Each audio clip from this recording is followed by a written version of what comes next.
What is going on, everybody? It's K Dog's Kennel coming back up here. As many might have seen this morning, internet test did not do so well, but I do have another provider that's going to come out tomorrow to fix that. But that is not why I am up here right now. I initially was going to do the next division breakdown as we get prepared for the upcoming NFL season. And then within a span of about, I'd say about 15 minutes or so, I started getting bombarded with messages all saying the same thing. Hulk Hogan is dead. I didn't think anything much about it because, Hulk Hogan's been one of those names. Yo, Holly's in the chat. As if I don't pay attention too much to the chat, guys, please don't take that to heart or anything. But yeah, I coming off of within the last 3 days, we just lost Ozzy Osbourne, and now we've lost Hulk Hogan. Now didn't have a whole lot to say about Ozzy Osbourne because I wasn't really that familiar with him. But Hulk Hogan, real name Terry Bollea, was one I was quite familiar with. I watched pro wrestling a lot in the 80s, the 90s. Late 90s, early 2000s, I kind of fell off the track a little bit over the last, I'd say, like 2 or 3 years. I don't watch it as much. I am going to do a SummerSlam's prediction video, and I am literally right in the middle of the sun. Give me one quick second, guys. Let me turn my camera around here. Or turn my chair, go into the other chair to maybe not have so much glare. Hang on. Yo, big baby, what's up? There we go. That's a little bit better. Plus, I have a sheet that covers that other bay window. But yeah, so I wish it was a joke. I wish it was a hoax. But every outlet I have looked into has confirmed the truth. And that is, seriously,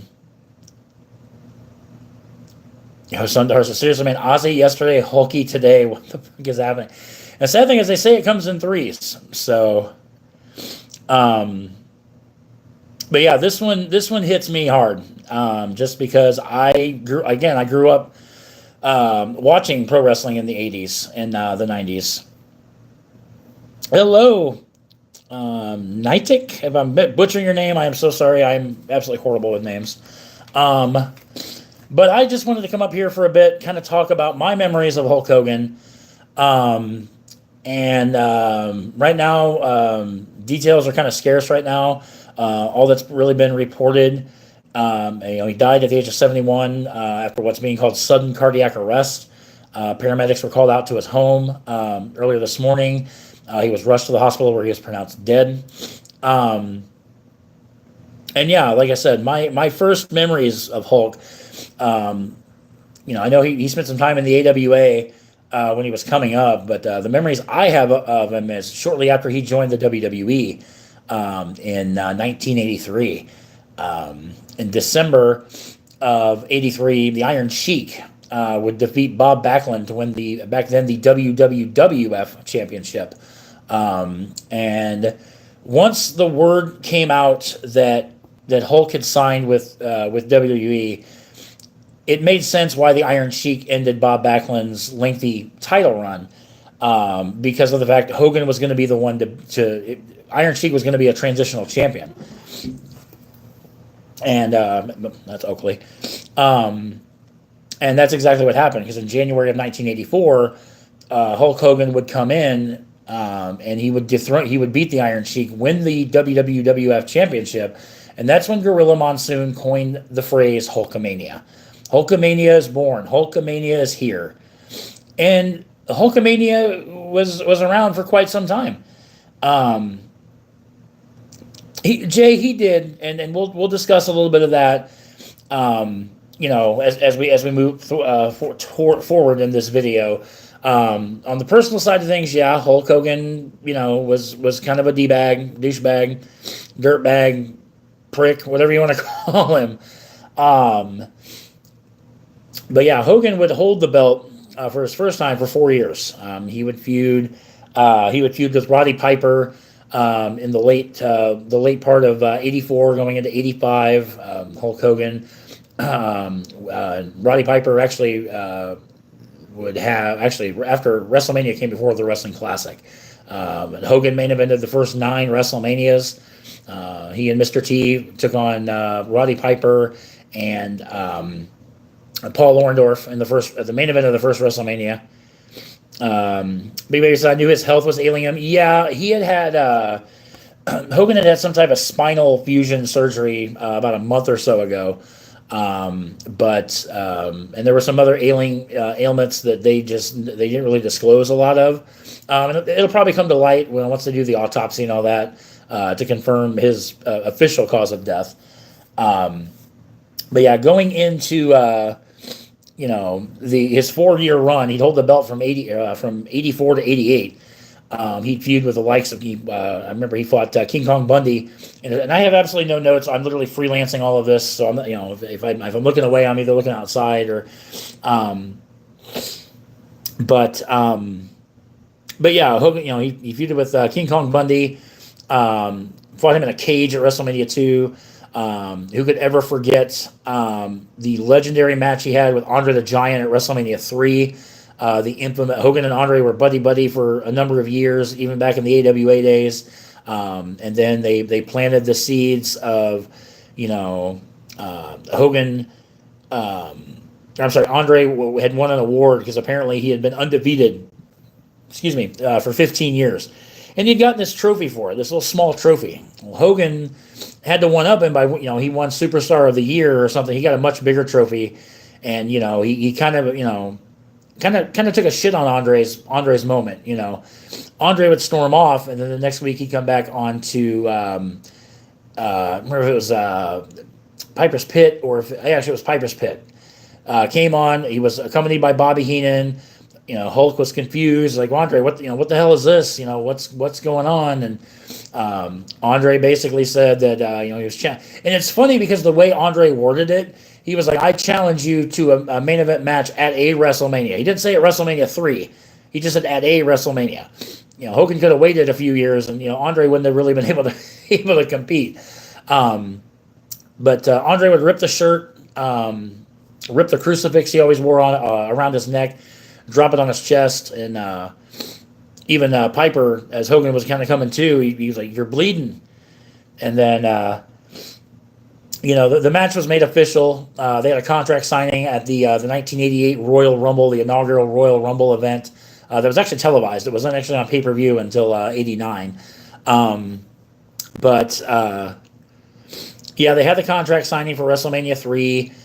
We get to the match, and literally the match ends 45 seconds in, a minute in, because as Hogan goes to slam Andre, of course, falls on top of him. And you can distinctly see Joey Marella, who was the referee in that match, count a 1, 2, 3. But because that's not how the match was supposed to end, they had to improvise a little bit by Marella claiming it was only a 2 count. And they'd go back and forth. Hogan would end up actually body slamming Andre at the end of the match, hitting the leg drop, retaining the title in front of 93,000 plus at the Pontiac Silverdome. From there, Hogan would continue his feud with Andre into the late part of '87. At the inaugural Survivor Series pay-per-view in 1987, Hogan and Andre would captain opposing teams, in which Andre's team actually got the rub, got the win. Hogan was actually counted out during that main event. Andre would pin Bam Bam Bigelow to win the match and be the sole survivor for his team. Of course, at the end, Hogan has to do a run-in because, you can't, back in the late part of the 80s, you couldn't end a pay-per-view without Hulk Hogan in some capacity. Going into February of 1988, they had one of the most talked about matches in company history. Hulk Hogan versus Andre the Giant during the main event. This was for the title. Andre had aligned with the $1 Million Man, Ted DiBiase, at this time. And this was the infamous double referee. This is when Dave Hebner actually made his WWE debut. The twin referee of, Earl Hebner made his debut. Twin brother of Dave Hebner, who was the official for that match. And Andre would shockingly win the title with controversy. Andre would hit a double underhook suplex, pinned Hogan after a 1 count. Hogan's shoulder would shoot off the mat, but the referee would continue to count the 3 anyway. And about 90 seconds after Andre would win the title, he would surrender the title to Ted DiBiase. And there's that brief moment where, DiBiase's holding his arms up. He's got the WWE title around his waist. President Jack Tunney at the time said that, because Andre basically forfeited the title would be stripped and a new champion would be crowned at that year's WrestleMania. That would have been WrestleMania 4. Hogan and Andre would have an automatic bye in the first round, so that means they would meet in the quarterfinals of that tournament. It would end up being a double DQ. Randy Savage would go on to win the tournament by beating Ted DiBiase in the finals.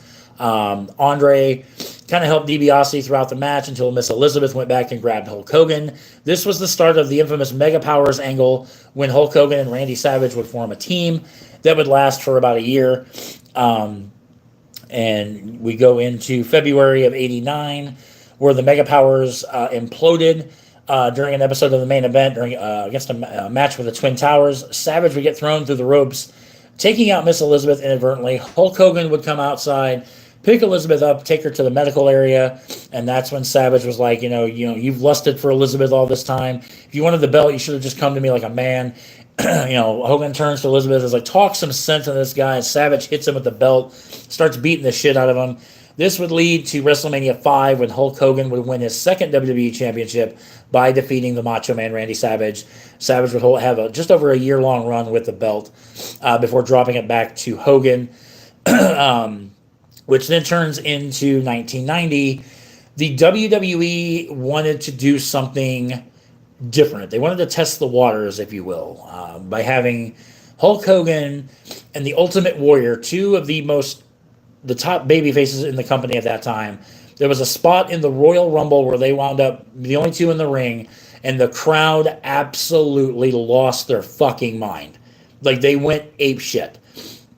And so the WWE decided to have WWE Champion Hulk Hogan versus the Intercontinental Champion, the Ultimate Warrior, title versus title at WrestleMania 6, which is actually one of my all-time favorite matches. And the reason it's one of my all-time favorite matches is because this was Hulk Hogan's first clean-cut loss in the WWE. On pay-per-view, anyway. Hogan would go for the leg, hits Warrior with a boot, goes to the ropes, goes to go for the leg drop. Warrior moves out of the way. Warrior hits a splash, covers 1, 2, 3. The Ultimate Warrior is the new WWE champion. And I remember when Hogan left, Hogan would go outside the ring, grab the WWE title belt. He'd go in the ring. He'd present the belt to the Warrior. He'd hug him, and he'd leave the ring. And if you look at it, more and more people are focusing on. This is when they had the little mini rings that would carry the wrestlers to and from the ring. Hogan would get on the ring, and he'd slowly, be, taken toward the back. And a lot of fans are watching Hulk Hogan as opposed to watching the Warrior, who was celebrating in the ring.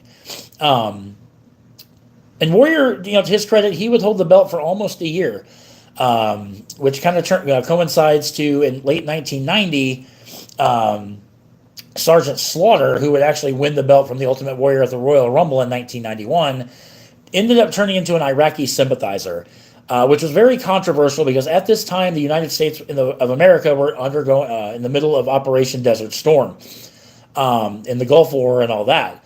So, of course, who wins the Royal Rumble that year? It's Hulk Hogan. Hogan won the 1990 and 1991 Royal Rumble.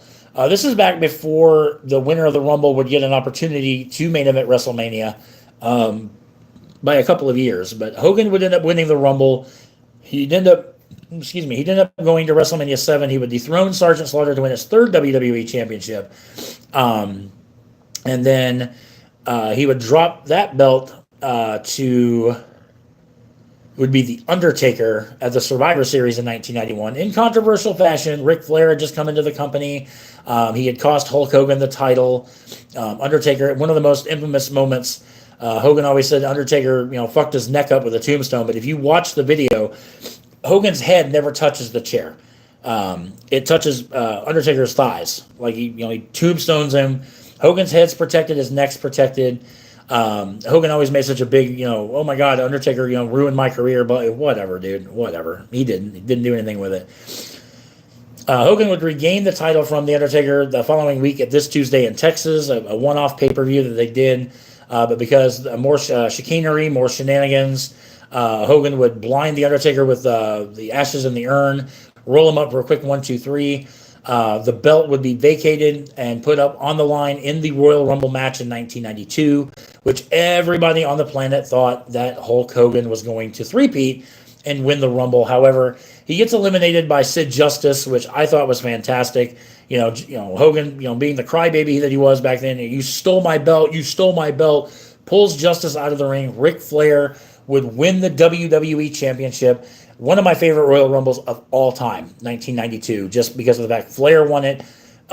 First time in history that somebody had drawn numbers 1 through 5 and was there at the end. Gorilla Monsoon.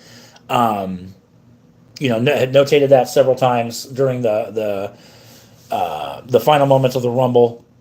And then we were supposed to get Hulk Hogan against Ric Flair at WrestleMania 8. However,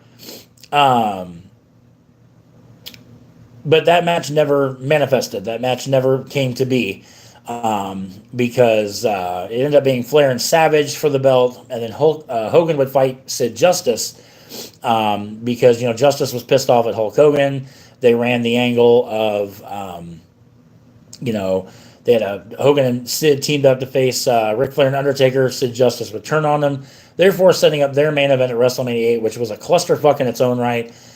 Because Papa Shango was supposed to run in. Submit, hello. Do I have autism? No, hate. No, I do not. I do not. Papa Shango missed his cue. Hogan would beat Sid Justice via disqualification. Ultimate Warrior would return, but he wouldn't stay very long. He would be gone a few months later. And then Hogan took some time off throughout 1992. Hogan would resurface in January of 1993 alongside Jimmy Hart. And, Jimmy Hart was managing Money Inc., and they did the whole angle with Brutus Beefcake, where IRS smashed him with a briefcase. Beefcake legitimately had his face was completely crushed in a parasailing accident. So they played off of that. And then it ended up Hogan and Beefcake would unite to face Money Incorporated at WrestleMania 9 for the tag team titles. That match would end in a disqualification. And then, of course, Hulk Hogan playing his creative card. He would go on to face Yokozuna, who had just beat Bret the Hitman Hart in the main event of WrestleMania 9, would win the belt in less than 2 minutes. And then what was supposed to happen was Hogan was supposed to drop the belt to Hart. This is according to Bret. Is that he was supposed to drop the title to Bret at SummerSlam, but Hogan refused to do the job. So what ultimately would happen is Hogan would go on to the inaugural King of the Ring pay-per-view to drop the belt to Yokozuna, and then Yoko would go on and hold the belt for almost a full calendar year. Hogan would then leave the company after dropping the belt. Ironically, Yoko would win the title with Hogan's own leg drop finish. There was a cameraman who snapped a picture and a fireball went off in Hogan's face, and that's how they ended up writing him off of TV. And then Hogan signed his deal with WCW, and he would end up going to WCW in the summer of 1994, and that is where we got the match we should have got in 1992 at WrestleMania 8. This time in WCW at WCW's Bash at the Beach pay-per-view in 1994, when Hulk Hogan would defeat Ric Flair to win the WCW Championship for the first time. Now, throughout the rest of 1994, of course, he would feud with Flair. He didn't appear at. I'm trying to think. I'm trying to freelance this. So there was no July pay-per-view. There wasn't an August pay-per-view at the time. Fall Brawl, which was the September pay-per-view, he never appeared at. Halloween Havoc, they had a retirement steel cage match, which Hogan would go over, and then it would start his next feud, which was nauseating to say the very least. In the summer of 1994, Hulk Hogan was attacked by a masked man who came out at I think it was a Clash of the Champions. He came out, smacked Hogan in the knee with a pipe, This would play out throughout the entire fall. At Halloween Havoc, after he defeated Ric Flair, he's celebrating. The Masked Man comes back. He gets unmasked, and it's revealed to be Brutus the Barber Beefcake. Beefcake went full heel. This was Hogan giving a rub to his best friend. Brutus Beefcake would go on to become the Butcher, one of the three faces of fear, along with Avalanche and Kevin Sullivan. This would lead to a title match between Hogan and Beefcake, aka Butcher, at Starrcade that year, which Starrcade was essentially WCW's version of WrestleMania. It was their biggest event of the year. You're telling me you're going to put Hulk Hogan and Brutus Beefcake in the main event of your biggest show of the year? No. It was an absolute flop. It was ridiculous. Going into 1995, Hulk Hogan would feud with Big Van Vader for the WCW title. They would meet at Super Brawl 5. Hogan would win that match via disqualification because at that time Ric Flair had come back to the company. He's been reinstated. They would go on to the following month to the premiere, the debut pay-per-view, Uncensored, where Hogan would defeat Vader in a non-title strap match because he dragged Ric Flair to all four corners. Didn't even drag the guy he was facing. He dragged the guy that interfered in the match to all four corners and somehow won the match. I don't know. Beyond me. That was terrible. And then the Hogan and would then feud with the Dungeon of Doom throughout the rest of 1995 going into 1996. Hogan would defeat Vader again in a cage at Bash of the Beach 1995, which ironically would have been Vader's last night with WCW. His last pay-per-view. He made some sporadic appearances afterwards, but then he eventually would go to WWE, that being Vader. So Hogan would then, in 1995, after he feuded with Vader. Oh, so this takes us to Halloween Havoc 1995 against the Giant, the debuting Giant, aka the Big Show. They played it off as the Giant was Andre the Giant's son. And the Giant was coming after Hulk Hogan to avenge his dad's loss at WrestleMania 3. Now, FYI, Giant and Andre had absolutely no relation whatsoever. This would lead to one of two matches that Hulk and the Giant would have at Halloween Havoc 1995. The first being a Monster Truck Sumo match, which, if you're wondering if that sounds as stupid as, or if it looks as stupid as it sounds, it does. They did an angle where Hogan would kick the Giant, and the Giant would fall off the roof of Cobo Hall in Detroit, Michigan. Hogan would come to the ring for the main event. He's talking about, man, that wasn't supposed to go down. The Giant took a real fall, blah, blah, blah. And all of a sudden, here comes the Giant. Hogan has this look like, looking around the audience like wide-eyed and like scared to death. And that was the night that everybody and their mother, for whatever reason, turned on Hulk Hogan. Jimmy Hart turned on Hulk Hogan. Lex Luger turned on Hulk Hogan.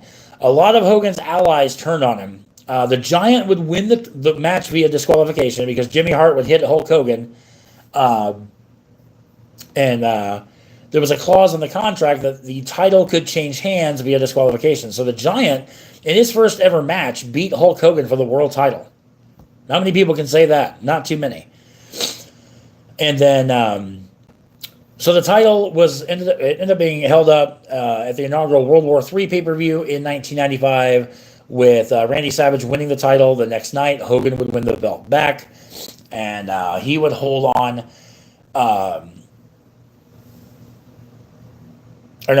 Flair would beat Savage. I'm thinking later on when Hogan won the belt from Savage. World War III, Savage win the belt. Savage would hold the belt till Starrcade 95, losing it to Flair.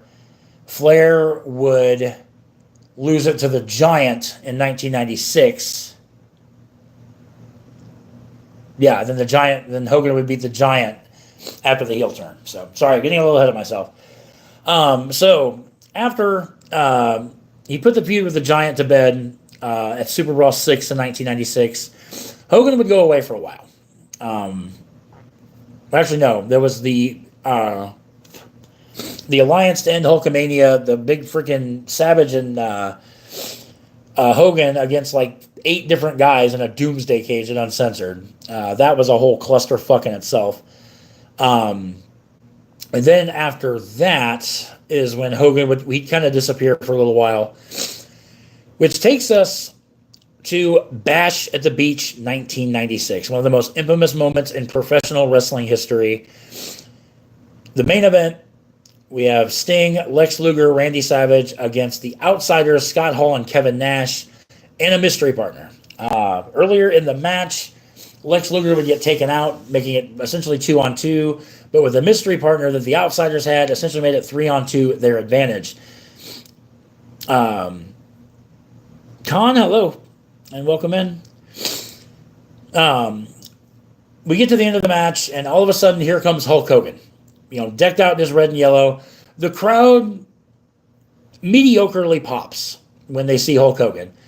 And Hogan comes to the ring, and of course, everybody think, oh, Hogan's coming to help WCW. Hogan's coming to help Sting. He's coming to help Savage. He's decked out in his red and yellow. He comes in the ring. He tears his shirt off like he normally does. The crowd starts getting up a little bit more hyped up. And then all of a sudden, as much as I love him,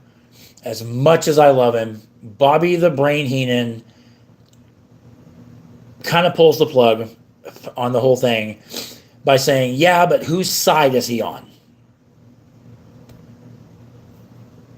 And what do you know?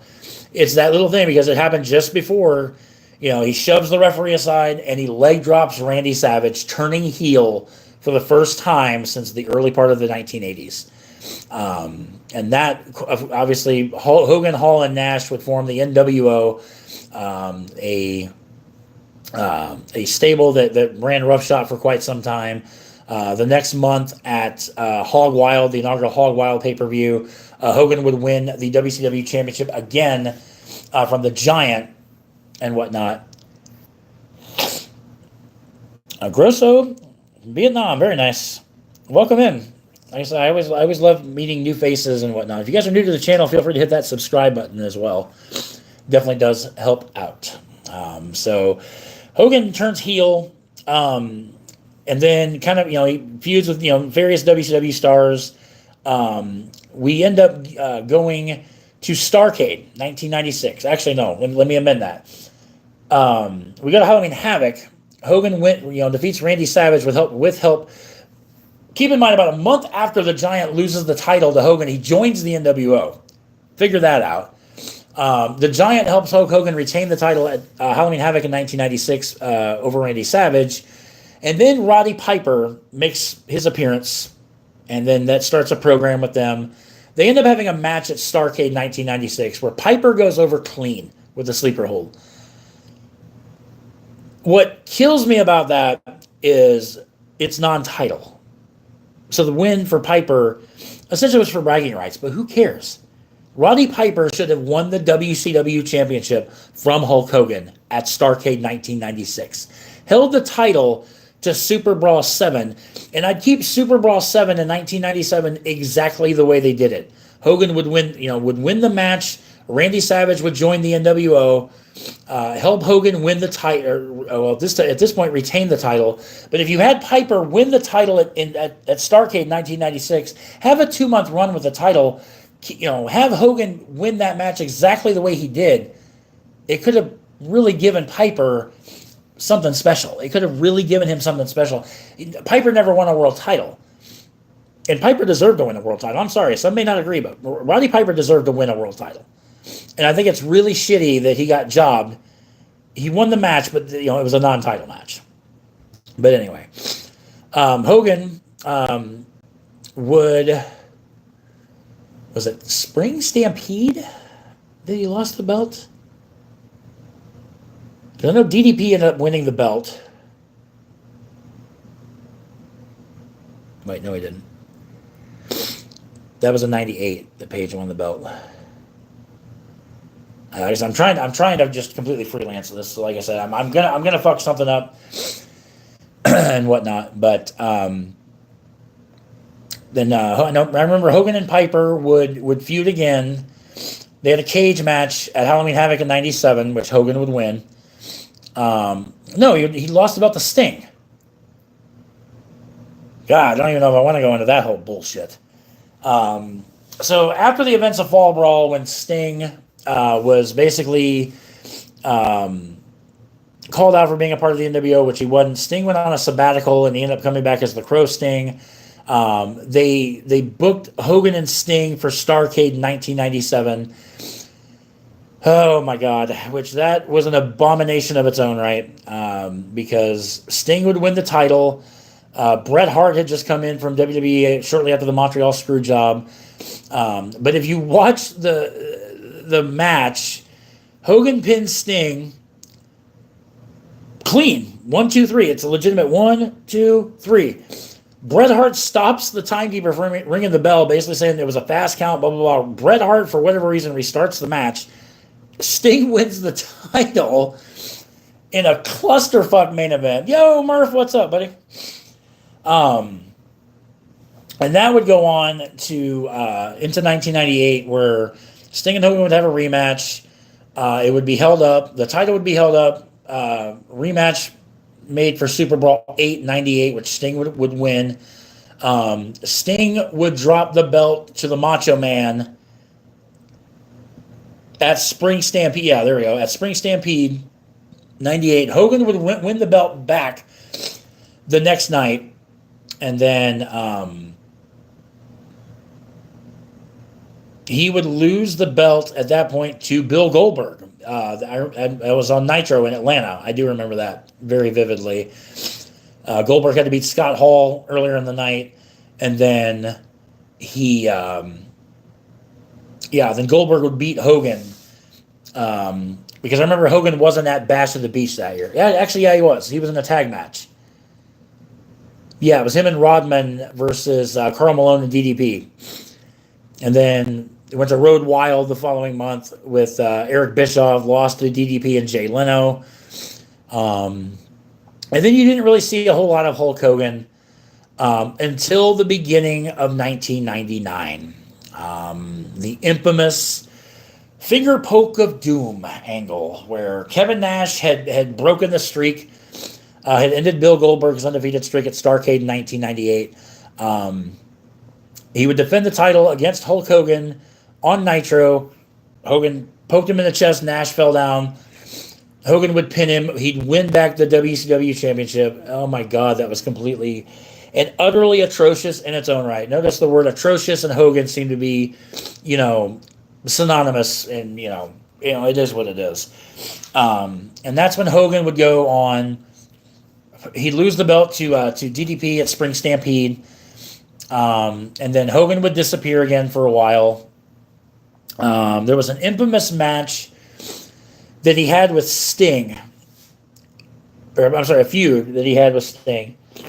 Hogan would end up going back to the red and yellow in the summer of 1999. He beat Kevin Nash in a retirement match at Road Wild that year. And then he would go on to Fall Brawl in a match against Sting. Sting would win the WCW Championship, turning heel in the process, which that alone was botched all to hell.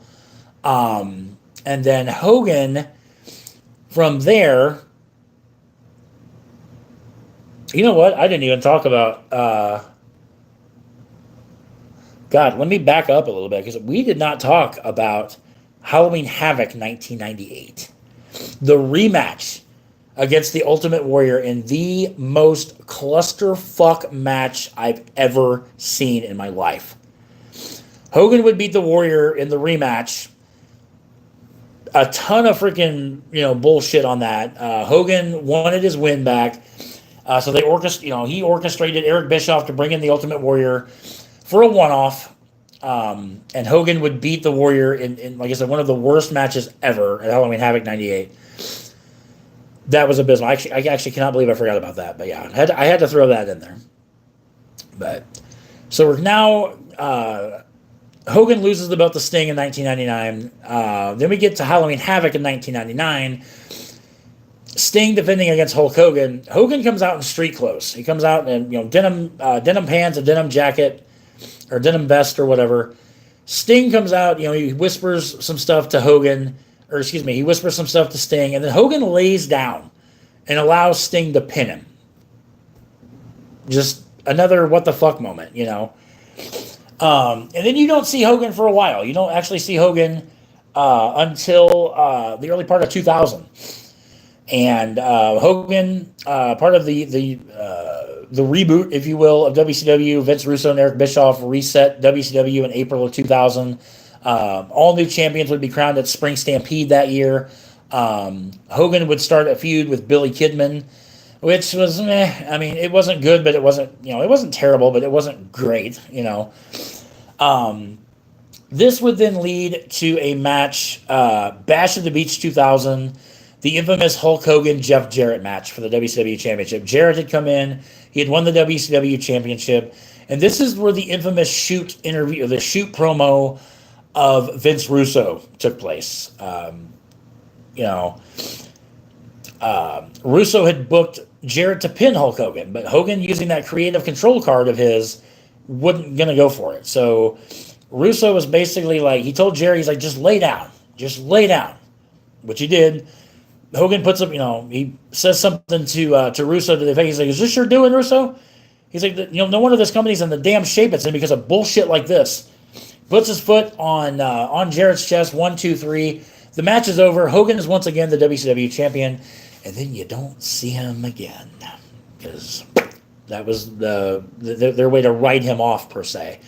Depending on who you ask, actually Hulk Hogan actually filed a defamation of character lawsuit against Vince Russo for that, despite the fact that it was supposedly known that, Russo was going to do that. Now, whether or not that's true or not, that's up for debate. And then Hogan would, he'd come back to WWE a couple of years later. When Vince McMahon, during his feud with Ric Flair, brought the NWO back, No Way Out 2002. And that led to Hulk Hogan facing The Rock at WrestleMania 18, which ended up turning Hulk Hogan back into a babyface. For whatever reason, the next month at Backlash, he would win the WWE title off of Triple H in just a random, here Hulk, here's the belt again type thing. Hogan would lose the title the following month to The Undertaker at Judgment Day 2002. He would then go on to King of the Ring 2002, lose clean to Kurt Angle via submission, which was, in my mind, was very shocking. And then he disappears for a while. He comes back in the early part of 2003 for a feud with Vince McMahon. And this one really hit hard because the steroid trial in the mid-90s came up a lot in this. They'd have, I dare say, a decent match at WrestleMania 19, a street fight that Hogan would win. And then it just started getting stupid. Hulk Hogan would don a patriotic mask and call himself Mr. America. Oh God, that was all that crap was cringe. And then you go into to that whole mess. They did a lie detector test on SmackDown where it was proven Hulk Hogan wasn't Mr. America, which was a complete bullshit. But it is what it was. And then you get some legal battles and whatnot. There was I'm not going to go into a lot of the negative stuff because I don't want to slam the man because he's no longer with us anymore. The Gawker trial, Bubba the Love Sponge or whatever.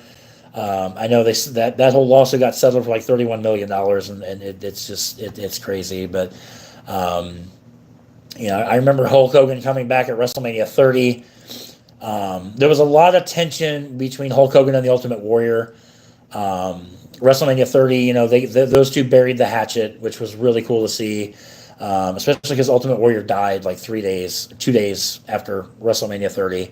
I did a Do You Remember video on that. That alone was absolutely heartbreaking. It's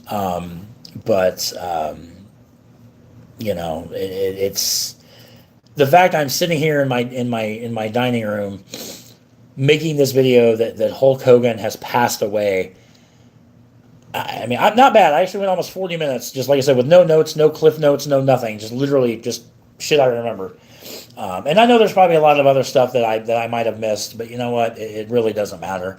Like I said, Hulk Hogan will forever be known as an icon.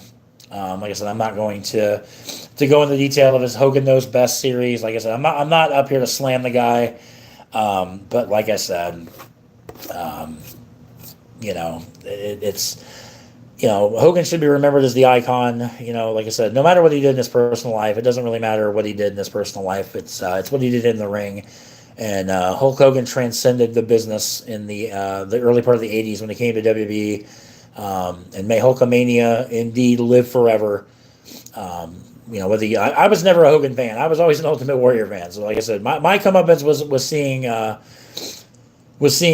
Warrior beat him at WrestleMania. But yeah, it's still.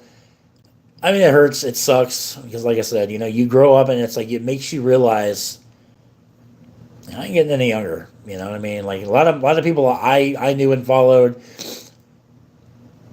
You know what? It's somebody said it comes in threes. We've had three. We had Malcolm Jamal Warner die a couple days ago as well. Malcolm Jamal Warner, Ozzy Osbourne, and now Hulk Hogan. I mean, it's freaking crazy. I'm surprised I haven't made a video about Malcolm Jamal Warner. I still might, but at least when I come up here, kind of talk. I talked a lot longer than I initially had planned. Like I said, just the more I thought about it, I'm like, oh, hey, I remember this. Hey, I remember that. But yeah. Yeah, rest in peace, Hulk Hogan. I just saying that just makes me feel so weird. But it is what it is, and like I said, long live Hulkamania. Kind of donned it's more of an orange shirt, but it was the yellowest thing I could find in my closet. But thank you, Terry Bollea. Thank you, Hulk Hogan, for your contributions to this business. There may not even be a wrestling business without the contributions that he made. And you can have a conflicting opinion. That's the best thing about this world is everybody can have an opinion. You can comment and say, "Oh my God, K-Dog, fuck you, K-Dog. You like Hulk Hogan. Hulk Hogan was an asshole." You can think whatever you want. Like I said, but for me personally, Hulk Hogan was someone who transcended my childhood. So you know what? I choose to remember him fondly. I choose to remember him for the good things, not the bad things that he did. But yeah. So Hulk Hogan dead at the age of 71. I am absolutely flabbergasted by that. But just hug your loved ones. If you love somebody, whether you love them as a friend, a brother, a sister, tell them that you love them. Because you know what? We're not guaranteed tomorrow, guys. We're really not. This just shows it. So, but it's going to put a wrap on this video, guys. If you are new to the channel, please hit that subscribe button. Give this video a thumbs up if you would. I would greatly appreciate it. My internet, I'm getting a new provider tomorrow. And I'm hoping that puts to bed all this internet issues I've been having the last 3 weeks. So look for me tomorrow afternoon with new internet. So we'll see how that goes. But anyway, guys, take care. Again, rest in peace to the iconic Terry Gene Bollea, a.k.a. Hulk Hogan. Rest in peace, brother. Hulkamania will live forever. Catch you guys in the next video.